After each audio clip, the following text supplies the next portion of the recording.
Здравейте хора, как сте? Аз съм много добре. Вие сигурно също сте добре, защото има нов клип и той е за анонимния човек.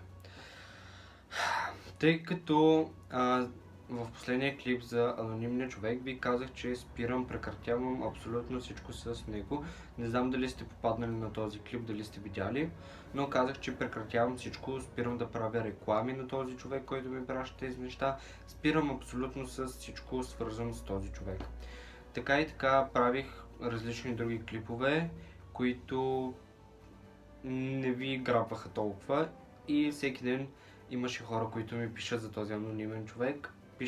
Пишат и сега реших да разкажа малко история за какво се случи през тези дни.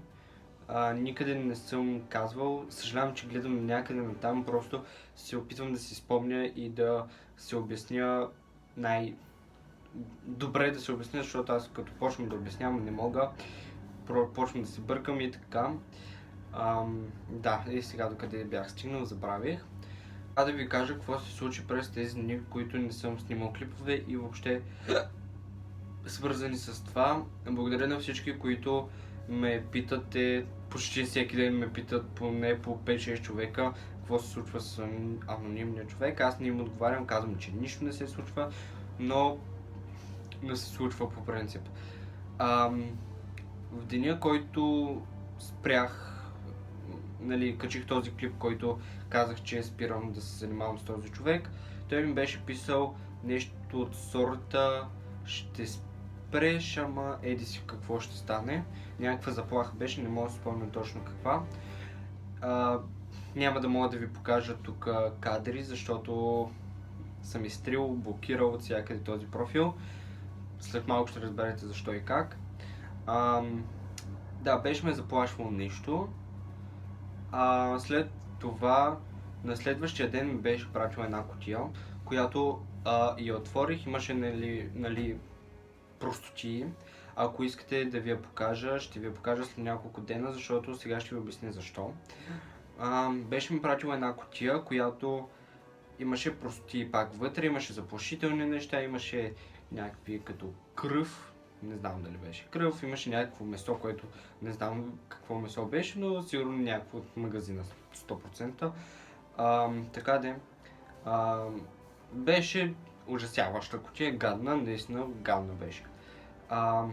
Да, разказах на родителите ми за всичко това, за заплашителните неща. Пращаше ми, в смисъл не ми пращаше, а оставяше пред вратата ми отвънка, в училище оставяше някакви писма.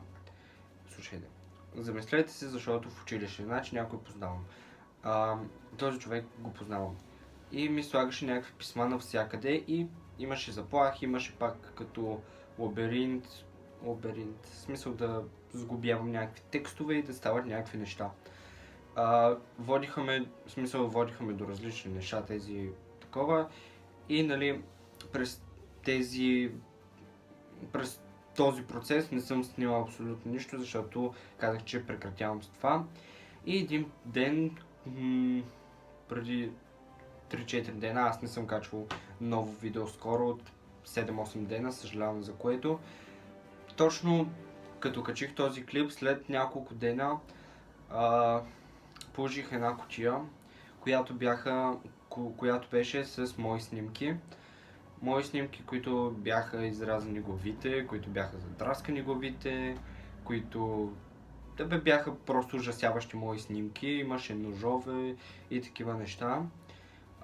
Самата тази кутия, аз се изплаших, показах я, в смисъл и на родителите ми имаше снимки, показах я на моите родители, в смисъл на майка ми, и говорихме си и казвам, и решихме да дадем тази кутия и всичко събрано до сега, което съм събрал, всички листчета, всички заплахи, всичко, да ги сложа в една кутия и да ги дадем в полицията.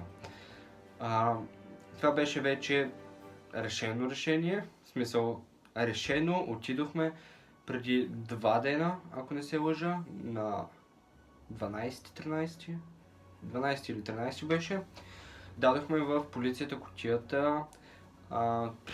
в Слънчев бряг полицията казаха, в смисъл, с хората, които говорихме, казаха, бяха много добри, просто в смисъл, казаха, че ще помогнат с каквото могат, записаха моите данни, на майка ми данните и казаха, че като разберат нещо, като нали, разгледат нещата, като дадох им и Instagram профила, скриншотнал съм всичко съм им пратил.